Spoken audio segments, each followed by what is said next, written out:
kembali bersama DCA Channel. Inilah liputan Misa Agung, Misa Jubileum Orang Sakit yang diadakan di Taman Rohani Jati Segarawening dan Gereja Santo Yosef Mejasan. Diawali dengan rute pesiarahan yang berada di Taman Rohani Jati Segarawening, di mana ada 5 pemberhentian untuk memanjatkan doa. Yang pertama, di depan patung Santo Yosef. Yang kedua, di depan patung Malaikat Rafael. Yang ketiga, di depan patung Pieta. Yang keempat, menuju ke kapel adorasi untuk berdoa kepada Tuhan Yesus. Dan yang terakhir di pelataran Bunda Maria. Di situ akan disediakan tempat untuk mengumpulkan doa-doa yang nantinya akan diberkati oleh Uskup Monsinyur Christophorus Wiharsoyo dan kemudian dibakar. Selamat menyaksikan berkah dalam.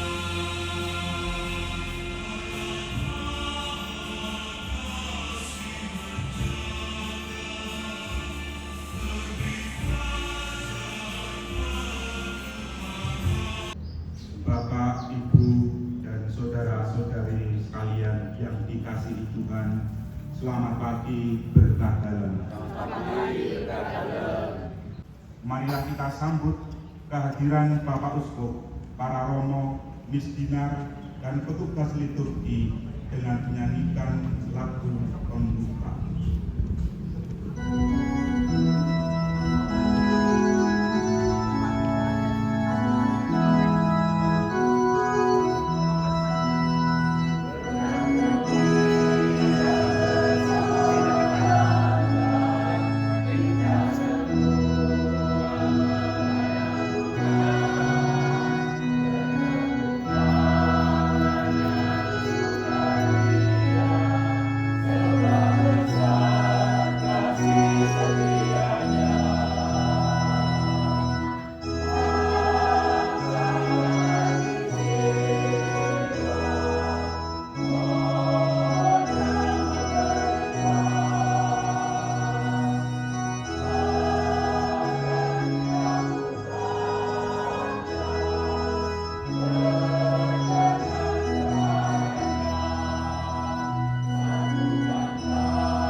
Dalam nama Bapa dan Putra dan Roh Kudus. Amin. Damai bagimu. Dan bersama rohmu. Bapak Uskup, para romo, Bapak Ibu, saudara-saudari yang terkasih, pengharapan tidak mengecewakan. Karena kasih Allah telah dicurahkan di dalam hati kita oleh Roh Kudus yang telah dikaruniakan kepada kita.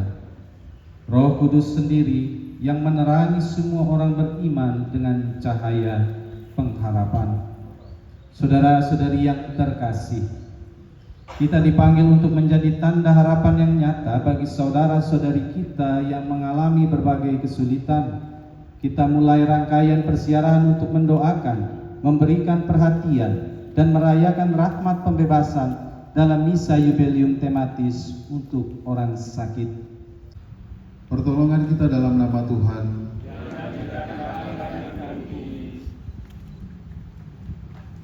Marilah berdoa. Bunda Maria, penuh rahmat, Bunda penolong bagi setiap mereka yang memohon pertolongan-Mu. Dengan segenap hati di dalam segala kekurangan dan kelemahan, kami mohon bantuan surgawi dan belas kasihan dari Putra-Mu Yesus Kristus untuk berkenan menjamah, merahmati kesembuhan saudara-saudari, kerabat, orang tua, sanak saudara, dan siapa saja yang saat ini sedang berbaring lemah karena sakit.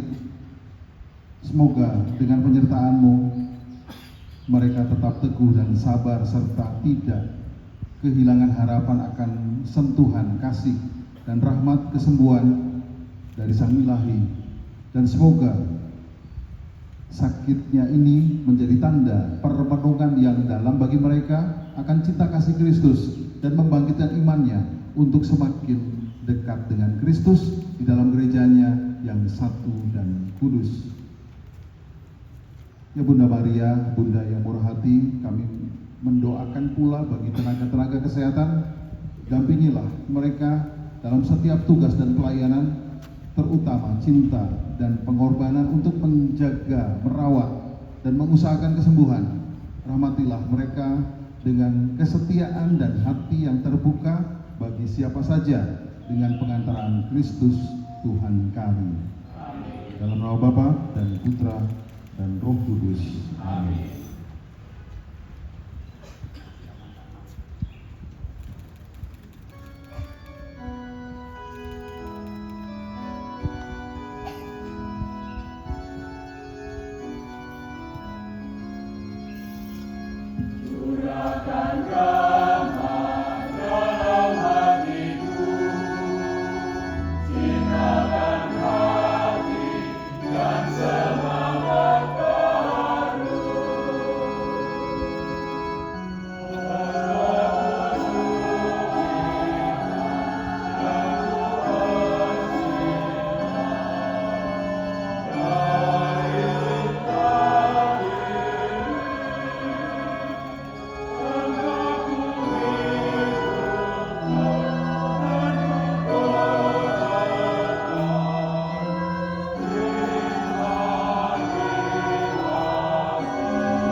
sebagai nelayan.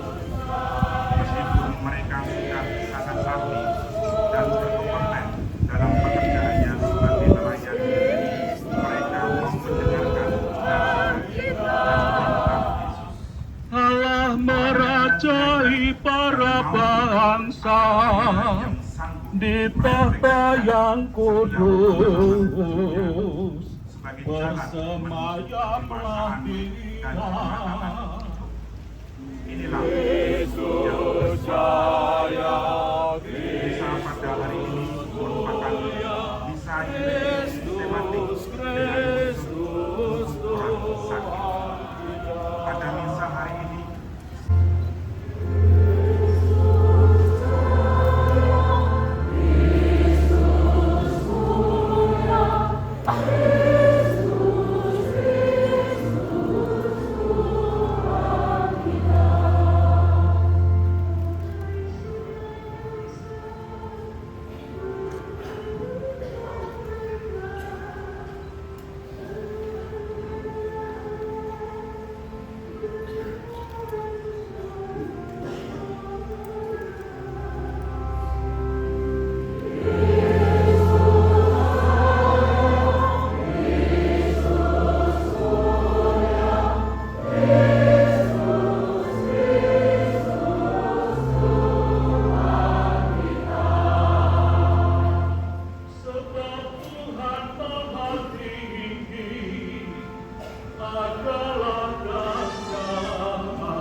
Suster, selamat pagi berkat dalam.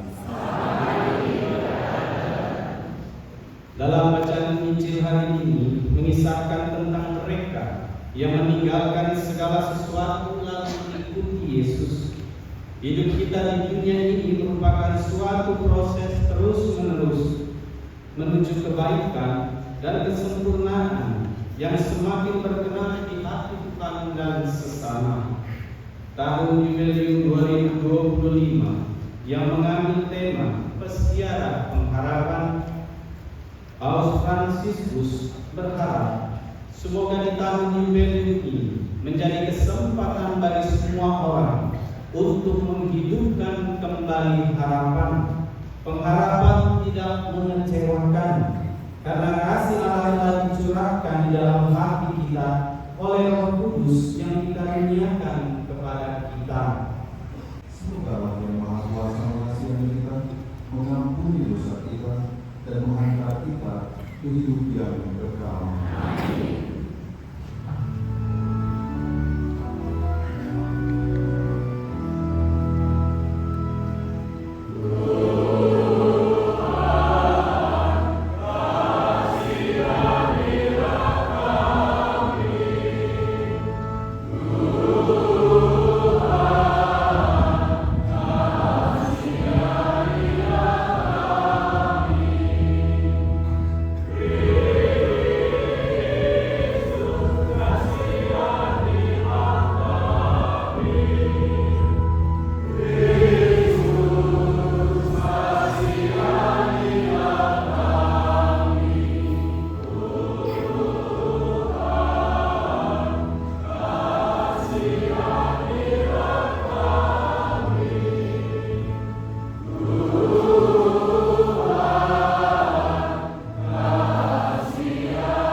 Kemuliaan kepada Allah di surga.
Sekali peristiwa Yesus berdiri di pantai Danau Genesaret. Banyak orang yang mengelumi Dia hendak mendengarkan firman Allah. Yesus melihat dua perahu di pantai. Nelayan-nelayan telah turun dan sedang membersihkan jalan. Yesus naik ke dalam salah satu perahu itu, yaitu perahu Simon, dan menyuruh dia mendorong perahunya sedikit jauh dari pantai. Lalu Yesus duduk dan mengajar orang banyak dari atas perahu. Setelah selesai berbicara, Yesus berkata kepada Simon, "Bertolaklah ke tempat yang dalam dan tebarkanlah jalamu untuk menangkap ikan." Simon menjawab, "Guru, telah sepanjang malam kami bekerja keras dan kami tidak menangkap apa-apa. Tapi karena perkataanmu itu, aku akan menebarkan jalan."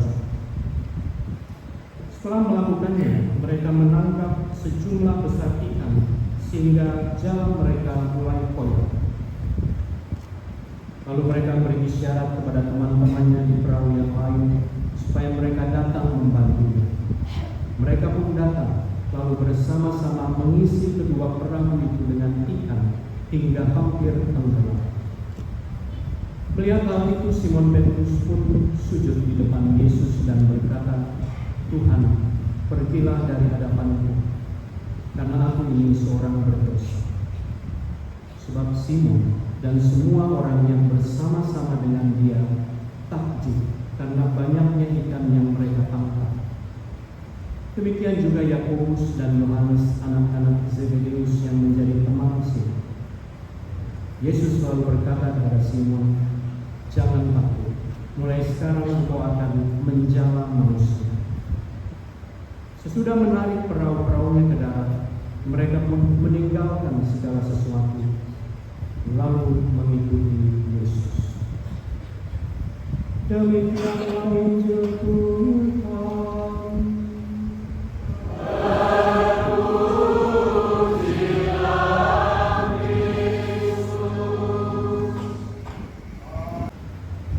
Musuh niku adi MSC, para romo, suster, bruder, bapak dan ibu, saudara-saudari semua, anak-anak sekalian semuanya dikasihi Tuhan Yesus Kristus. Selamat pagi berkah dalam. Kadang-kadang kita berdoa pun dan termasuk juga dengan menasehati atau memberi penguatan kepada orang-orang yang sakit ini sulit sekali. Kadang-kadang disampaikan, orang bisa bicara, orang bisa berdoa, orang bisa, tapi yang mengalami itu kadang-kadang sulit menerima. Ini harus bagaimana sebenarnya? Nanti kita akan tahu juga sakit yang sungguh sakit sungguhan atau sakit yang bagaimana, atau lebih kepada yang sebenarnya paling berat adalah maaf, kita bisa bicara yang sakit-sakit ini tidak lebih berat dibandingkan yang sakit jiwa, yang sakit hati itu akan berkepanjangan, kadang-kala dibawa sampai mati dan sebagainya. Itu yang sebetulnya lebih berat dan harus diselamatkan. Ada satu cerita, ini terjadi pada seorang dokter yang mempunyai mantan. Jadi pas datang mantannya itu ke dokter tersebut periksa, kaget sekali ternyata itu mantannya. Ditanya, "Wah, kamu lebih beruntung ya sekarang jadi dokter." "Bukan hanya itu, saya lebih beruntung saya tidak nikah dengan kamu, saya tidak jadi istrimu." Itu dikatakan demikian. Malu dengan malu-malu, mantan yang laki-laki ini mengatakan, "Saya pengen berobat tapi saya takut dan malu," dan seterusnya. Dokternya mengatakan, ada rahasia untuk penyakit seseorang itu kepada di luar, dan sudah disumpah dengan etika kerahasiaan itu. Maka dengan malu dia mengatakan, "Saya terlalu sering jajan sehingga saya kena penyakit singa laut." Bukan singa laut, raja singa. "Saya minta diobati dan sebagainya dan sebagainya." Lalu disampaikan oleh dokter itu harus amputasi. Wah, amputasi sudah tidak bisa apa-apa dan seterusnya. Ada yang lain nggak? Ada. Kalau begitu minum obatnya pahit sekali dan membuat mual dan tidak enak selama 3 hari, harus minum obat. Baik, kalau gitu semangat. Saya pilih yang minum obat 3 hari, saya biasa tahan dan sebagainya. Ya, nanti hasilnya baik dan nanti burungnya lepas sendiri.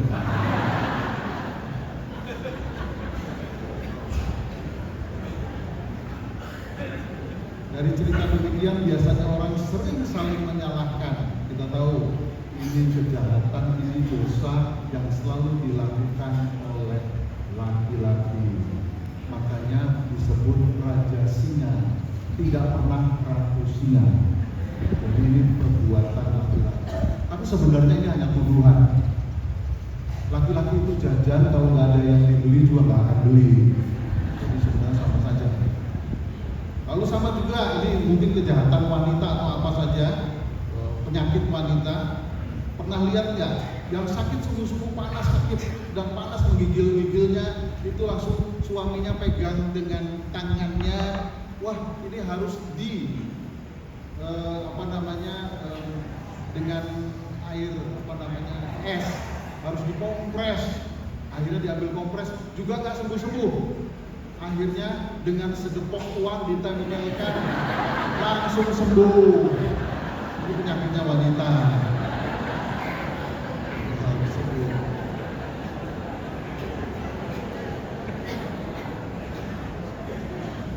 Lalu kita juga pernah tahu ada sakit yang betul-betul sebenarnya tidak tahu. Rasanya sakit betul orang-orang yang melahirkan. Luar biasa dengan mual tidak enak dari umur sebulan sampai 9 bulan, 10 hari dan sebagainya. Lalu ketika sakitnya melahirkan begitu berteriak-teriak sakit sekali. Tapi ketika bayinya lahir, sakit itu lupa, semuanya hilang dengan sendirinya dan sembuh dengan sendirinya. Nah, itu ada juga banyak hal-hal demikian dan terjadi, dan benar ini terjadi. Silahkan tanya yang punya pengalaman ibu-ibu yang melahirkan, yang dengan normal, bukan dengan sesar, dengan yang lain-lain, tapi dengan normal.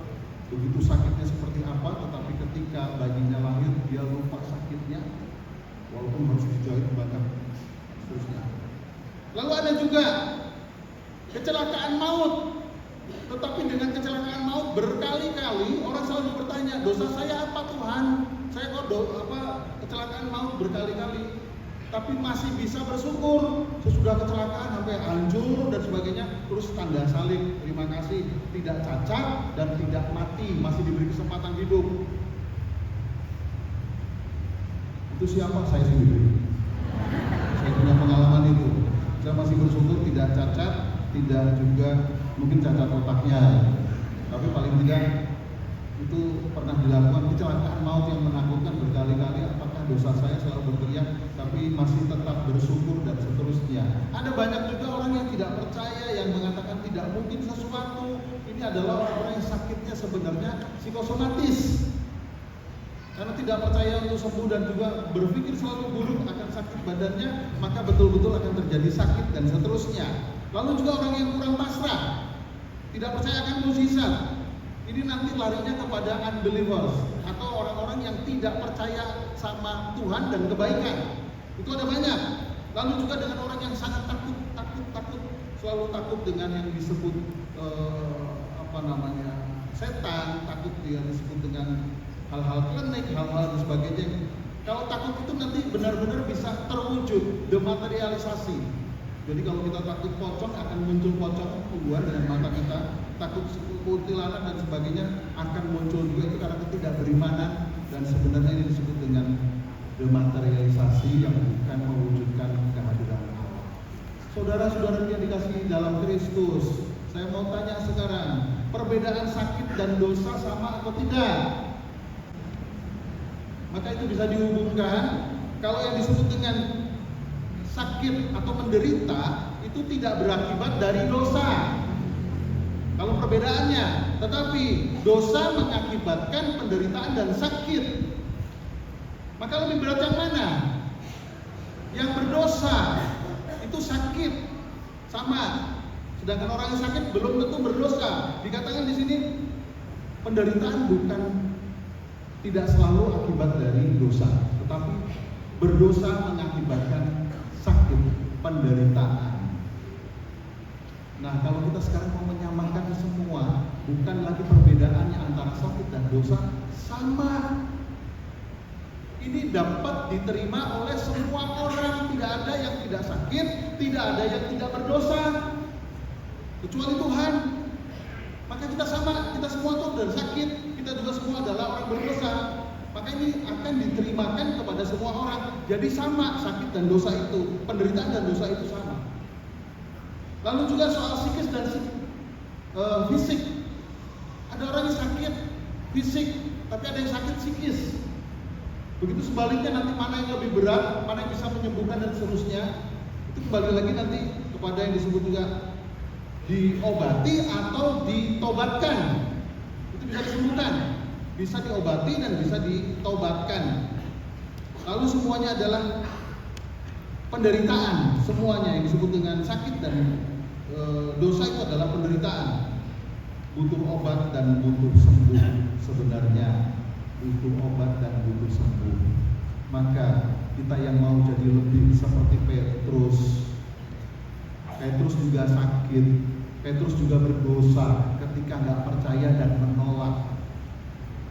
Ketika Tuhan memberikan kabar gembira, ketika Tuhan memberikan sesuatu sabda yang bagus sekali, yang baik sekali, tetapi dia tetap masih mau melakukan. Di sini dalam Injil, Petrus dan murid-muridnya itu disembuhkan dari sakit dan dari dosa, baik fisik, psikis, dunia dan akhirat, pikiran dan juga iman, otak dan juga hati. Maka sakit perlu disembuhkan. Yang tadinya tidak mengenal iman, tidak mengenal Allah, diberi pengenalan iman dan diberi pengenalan dari Allah. Yang tidak percaya diyakinkan dan menjadi berani. Petrus juga yang tadinya pendosa dan sakit itu lalu mulai sembuh dan diselamatkan. Jadi kalau kita melihat konteks ini dua-duanya, bagaimana menanggapi dosa kita harus ditobatkan, atau bagaimana menanggapi sakit kita yang fisik ini supaya psikis kita, penyembuhan itu tidak selalu harus apa yang kita minta dan harapkan, tetapi di mana kehendak Allah itulah yang menjadi sesuatu kebahagiaan sehingga menyembuhkan seluruh penyakit kita, baik psikis maupun fisik. Ya, ada juga orang yang didoakan, itu kalau percaya dengan Tuhan, mungkin tidak sembuh, tetapi dia bisa menerima sakitnya itu dengan lapang dada dan disatukan dengan penderitaan Kristus. Ini sangat luar biasa dan ini sembuh, dan dia tidak takut lagi untuk menghadapi apapun. Ini sembuh. Jadi kalau ada orang datang ke sini untuk berdoa dan juga minta bantuan Tuhan, kita doakan bersama-sama, yakin sembuh. Persoalannya apakah kesembuhan itu menurut kehendak kita? Jangan-jangan kehendak Allah yang lebih baik, yang lebih tahu. Disitulah sebenarnya kesembuhan. Dan termasuk juga mungkin ada kesalahan dan dosa kita yang harus ditobatkan, yang harus diampuni oleh Allah di sana. Maka kalau jadi manusia, jadi kita semua, jadilah bukan sekali lagi yang sakit, yang berdosa, tapi jadilah obat, jadilah penyembuh. Nah, termasuk di sini sebenarnya kalau kita mau mengatakan para dokter, para pelayan dan sebagainya yang merawat orang sakit, dia itu adalah obat dan itu adalah para penyembuh. Maka saya sampaikan pada dokter, biasanya dokter itu punya kekuatan luar biasa double. Pertama, dia bisa menyembuhkan fisik sungguh karena ilmunya, tapi dia juga bisa menyembuhkan dengan hatinya, menyembuhkan orang dengan semangatnya, mungkin dengan kasih, ramah dan seterusnya, dan tidak mencekik orang yang sakit dan sebagainya. Maka dokter itu ada dua hal dari situ. Nanti juga sama dengan para imam. Dokter itu bisa jadi malaikat sungguh, tapi bisa menjadi iblis. Bergantung dari dia. Dia menggunakan sekali lagi pelayanannya itu dengan memeras orang, dengan cari uang habis-habisan, dengan juga kata-kata yang tidak enak pada orang-orang sakit. Itu jadi iblis. Tapi Tapi bisa jadi malaikat, dia bisa menyembuhkan dengan baik dan juga dengan memberikan hal yang murah dan apa saja dengan pelayanan yang total. Demikian juga dengan imam. Karena sabdanya itu betul-betul menyembuhkan orang yang berdosa menjadi tobat, itu banyak, dan ada dan sebagainya, dan tidak mencari apapun. Tapi sebaliknya, imam pun bisa jadi iblis. Kadang-kadang mencari sesuatu hal dan sebagainya, tidak lagi memikirkan dengan umatnya, tidak apa dan sebagainya, hanya untuk kepentingan dirinya sendiri dan seterusnya. Saya kira itu ada segi yang lain-lain dan seterusnya. Tetapi berusahalah kita sebagai manusia, menjadilah obat, menjadilah penyembuh, menjadilah sebenarnya pelayan. Atau termasuk orang tua. Orang tua juga double untuk anaknya. Jadi anak itu membutuhkan kasih sayang orang tua, tidak satu. Kalau orang tua mau jadi penyembuh, orang tua menjadi obat bagi anak-anaknya, tidak satu, jadi tidak ada perceraian. Anak membutuhkan ibu, anak membutuhkan bapak. Jadi jangan pisah. Kalau mau menyembuhkan anak untuk seterusnya hidupnya, jangan pisah. Bersatulah untuk menjadi penyembuh dan obat itu. Termasuk guru juga sama. Dia sekali lagi mengajarkan untuk supaya otaknya pinter, tapi dia juga dengan mendidik supaya hatinya menjadi baik. Disinilah saudara-saudara terkasih, bukan hanya sekedar kembali lagi Kristus datang bukan untuk dilayani tapi untuk melayani. Berarti kita juga pengikut Kristus harus menjadi obat, menjadi penyembuh, menjadi pelayan yang sungguh-sungguh melayani dan memberikan kasih yang sudah begitu total Tuhan kepada umat manusia semuanya. Bukan hanya itu semua nanti diampuni, nanti dikasih hadiah, nanti dikasih juga dan seterusnya. Bukan sangat ini. Nah, disinilah tujuan Petrus dan para murid dan juga kita menjadi penjala manusia yang tadinya hanya menjadi pencari uang, mencari makan, mencari hidup di dunia ini, cari ikan. Karena kenal dengan Tuhan, dengan Kristus, menjadi penjala manusia. Kita juga yang tadinya hanya pengen dikasihani penyakit-penyakit dan sakit-sakitan ataupun juga disebut dengan yang berdosa itu, tapi kita sekarang menjadi penyembuh. Penyembuh adalah tidak membuat penderitaan orang lain, menjadi perantara, menjadi pelayan yang sungguh-sungguh, tidak cari untung untuk dirinya sendiri, tidak cari untung dari sesama, tidak cari untung dari gereja, tidak cari untung dari Tuhan. Silakan kalau mau main-main cari untung untuk itu. Jadi itu bukan perantara. Dan juga jadi orang yang beriman, yang sekali lagi tidak menyesatkan. Maaf, beriman itu tidak mengarahkan kepada agama tertentu, tidak mengarahkan kepada nabi tertentu, orang tertentu, tapi mengarahkan kepada Tuhan yang satu itu. Sering-sering orang salah menyesatkan orang itu, malah justru dengan itu. Dan juga jadi pelayan yang bisa menangkap dengan inderanya, melihat, dengan telinganya juga mendengar, dengan hidungnya mencium. Sungguh kasih Allah itu besar sekali, kebaikan Allah itu besar sekali. Sampaikan kepada orang-orang yang sakit, orang-orang yang berdosa, orang-orang yang membutuhkan obat dan penyembuh. Marilah kita menjadi yang lebih, bukan hanya sekedar menjadi seperti Petrus, bukan sekali lagi hanya sekedar yang membutuhkan teriak-teriak mohon, minta tolong dan minta dan sebagainya, tapi lebih pengikut-pengikut itu menjadi pelayan, menjadi penjala manusia, menjadi yang lebih, menjadi obat, menjadi penyembuh bagi siapapun juga. Amin. Terpujilah Engkau ya Allah Bapa yang Maha Kuasa, karena Engkau mengutus Putra ke dunia guna menolong dan menyelamatkan kami. Terpujilah Allah Putra yang tunggal, karena Engkau menjadi manusia seperti kami, guna menyembuhkan segala kesakitan kami. Terpujilah Engkau Allah Roh Kudus, karena Engkau menguatkan kami yang lemah dengan daya ilahi-Mu yang lestari. Ya, yang percaya akan daya yang suci ini memperoleh kekuatan dan ketabahan hati sehingga dapat menanggung segala penderitaan dan kelemahan demi Kristus Tuhan dan pengangkatan kami. Amin. Semoga karena beberapa suci ini Allah yang alamin menolong saudara dengan rahmat Roh Kudus. Amin.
selalu memiliki semangat melayani tanpa pilih kasih, sehingga seluruh umat, terutama mereka yang sakit, menderita, dan tersingkir, mengalami kasih Kristus. Marilah kita mohon. Bagi semua pemimpin bangsa, semoga mereka selalu memperjuangkan kesejahteraan rakyat seluruhnya dan menjauhkan ketidakadilan akibat perbedaan suku, agama, golongan, dan aliran politik. Marilah kita mohon. Bagi tenaga medis, para dokter, perawat, asisten orang sakit, dan sukarelawan, semoga para dokter, perawat, asisten orang sakit, dan sukarelawan yang mengabdikan diri dalam pelayanan setiap hati diberi roh kebijaksanaan, roh kelemah lembutan, dan kesehatan. Semoga mereka mampu bekerja sama dan berjalan bersama dalam membangun dan mengembangkan kehidupan yang lebih insani sesuai dengan kehendak Tuhan, yaitu kedekatan, kasih sayang, dan kelembutan. Marilah kita mohon. Bagi semua korban bencana, kita berdoa juga agar mereka mendapat perhatian dan pertolongan yang wajar dan memadai, sehingga mereka tetap merasa diri sebagai manusia yang berharga dan bermartabat. Marilah kita mohon.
Demikian pula sesudah berjamaah, dia mengambil piala dan sambil mengucap syukur kepada dia memberkati dan memberikannya kepada murid-muridnya seraya berkata, terimalah dan minumlah kamu semua, inilah piala darahku, darah perjanjian baru dan kekal yang ditimpahkan bagimu dan bagi semua orang demi pengampunan dosa. Lakukanlah ini sebagai kenangan akan aku.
sakrammu yang telah kami terima ini, kami kuatkan untuk mengikuti putramu dan menjadi utusannya sebagai pewarta kabar gembira dengan setia sampai kami menerima anugerah kebahagiaan yang kekal dengan pengantaran Kristus Tuhan kami.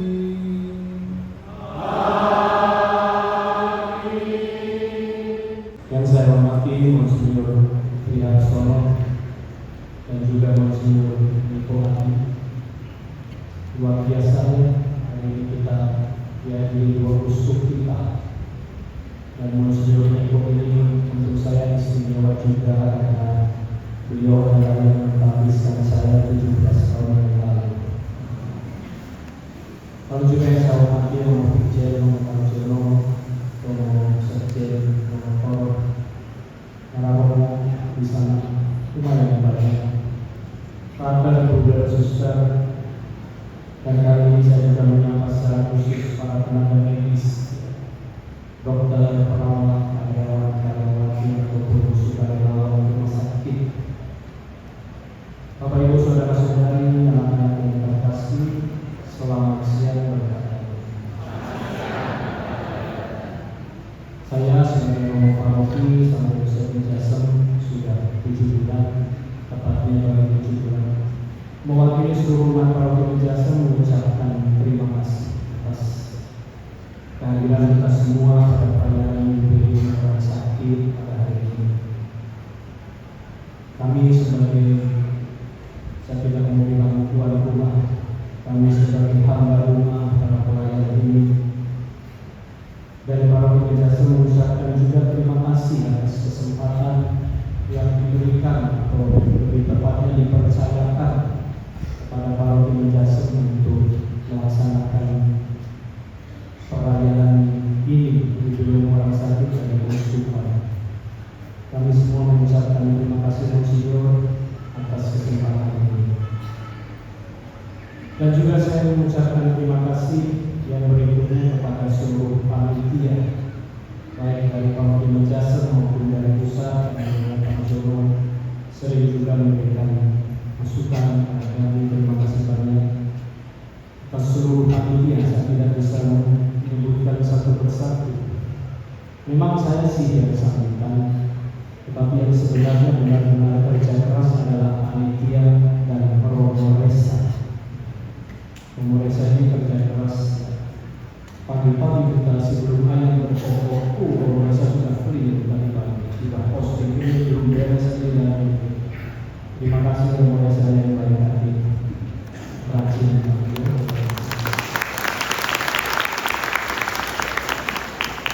Dan juga secara khusus terima kasih sekali lagi kepada para pelayan di Monteris yang selalu memberikan pelayanan dengan penuh kasih, tentu saja pada orang-orang sakit di rumah sakit. Sambutan saya tidak lama, paling tinggal 1 menit, tenang saja. Kalau kita pergi ke perkawinan, biasanya itu diberi cenderamata, biasanya cenderamata dari perkawinan misalnya. Hari ini kami akan memberikan cenderamata, tapi saya akan memberikan sedikit referensi singkat saya pribadi tentang orang sakit. Bukan memilih, ya, memilihnya sudah terus. 1 menit, 2 menit. Ini permenungan saya pribadi mengenai orang sakit begini, sangat singkat.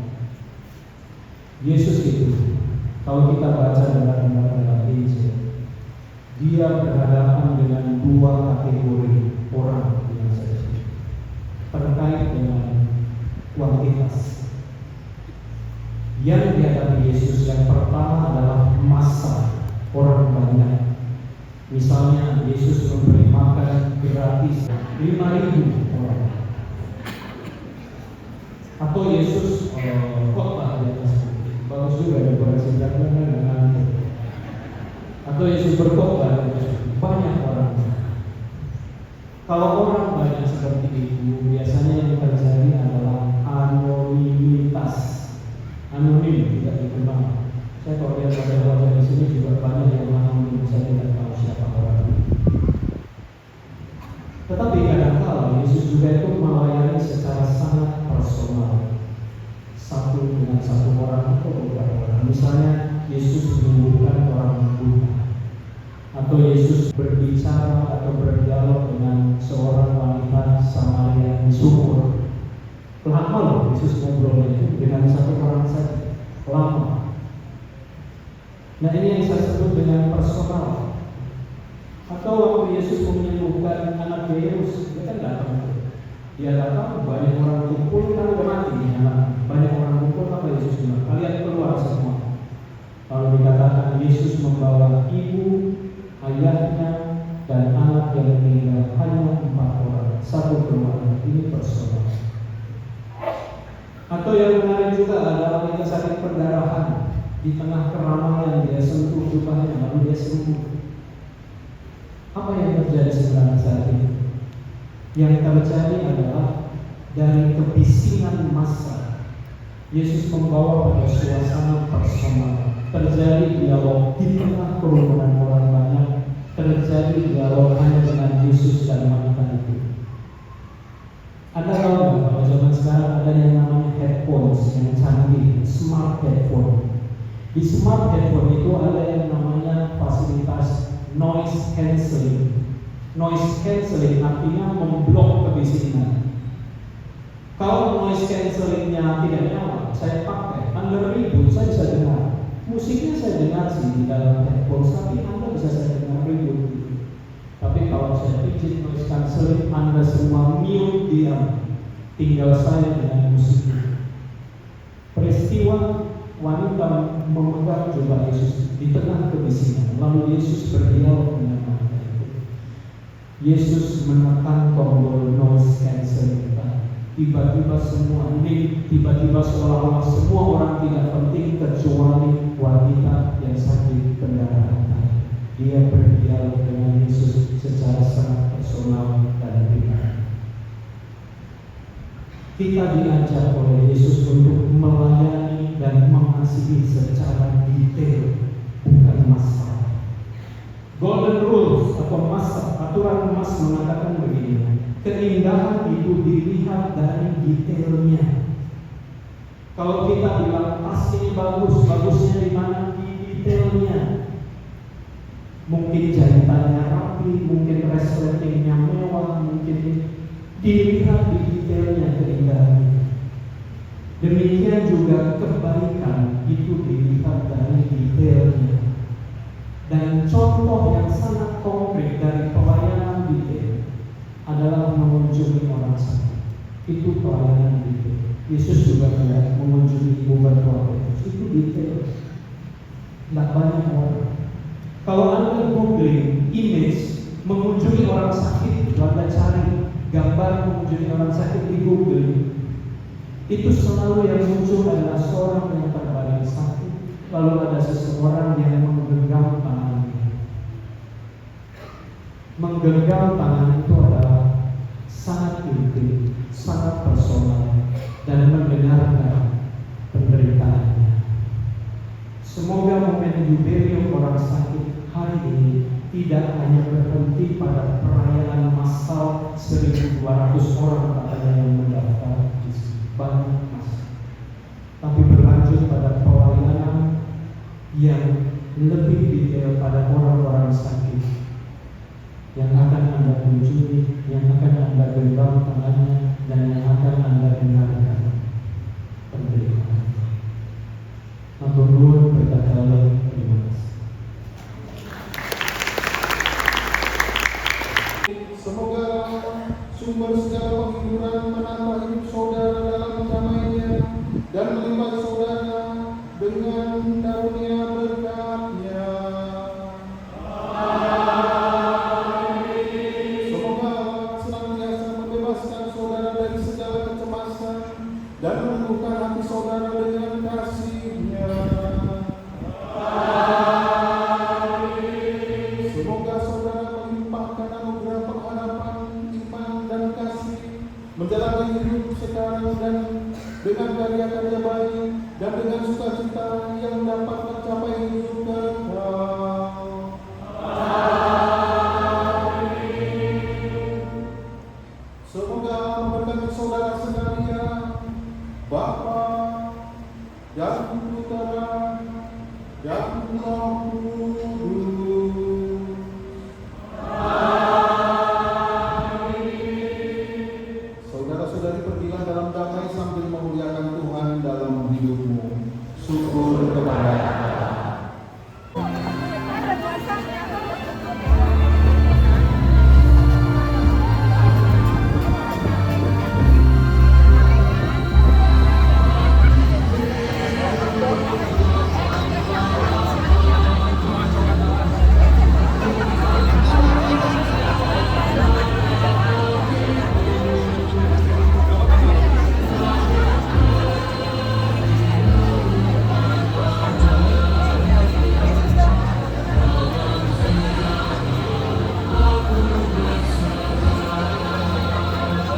Tuhan ke.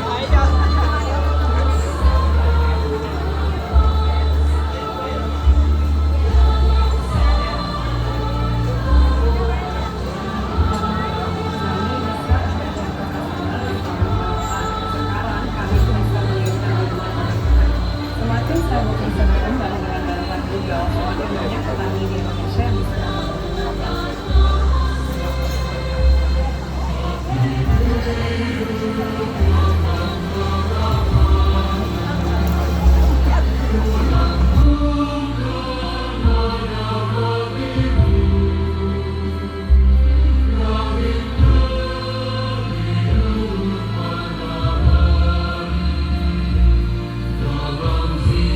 Demikian tadi liputan Misa Agung Jubileum 2025 Peziarah Pengharapan dengan tema Orang Sakit yang diselenggarakan di Taman Rohani Jati Segara Wening dan Gereja Santo Yosep Mejasem. Semoga kiranya Tuhan memberikan rahmat kesehatan kepada semua umat yang kita doakan. Terima kasih. Selamat berjumpa di liputan-liputan berikutnya. Tuhan memberkati, berkah dalam.